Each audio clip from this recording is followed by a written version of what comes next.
2 বছর আগে মারা যাওয়া অধ্যাপক জামাল উদ্দিনকে অধ্যক্ষ হিসেবে পদায়ন করা হয়েছে। তিনি কুড়িগ্রাম সরকারি কলেজের পদার্থবিজ্ঞান বিভাগের অধ্যাপক ছিলেন। সম্প্রতি তাকে সরকারি মীর ইসমাইল হোসেন কলেজের অধ্যক্ষ পদে পদায়ন করা হয়। শিক্ষা মন্ত্রণালয়ের মাধ্যমিক ও উচ্চ শিক্ষা বিভাগের এক বিজ্ঞপ্তিতে এ তথ্য জানা যায়। বিষয়টি জানাজানি হলে দেশ জুড়ে আলোচনা সমালোচনা শুরু হয়। মঙ্গলবার মাধ্যমিক ও উচ্চশিক্ষা অধিদপ্তরের এক বিজ্ঞপ্তিতে ৩৭ জনকে অধ্যক্ষ ও বিশেষ ভারপ্রাপ্ত কর্মকর্তা হিসেবে বদলি ও পদায়ন করা হয়।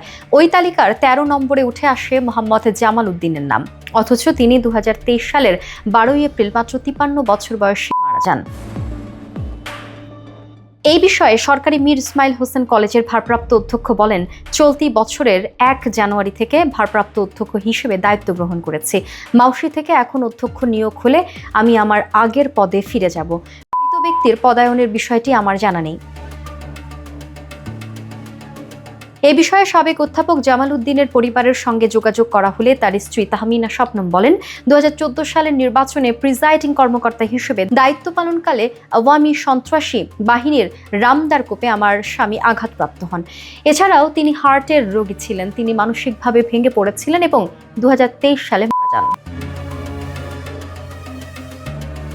তাহমিনা শবনম বলেন, ২০২৩ সালের মে মাসের দিকে সরকারি গোয়েন্দা শাখার লোকজন আমার কাছে তার পদায়নের বিষয়ে যোগাযোগ করে।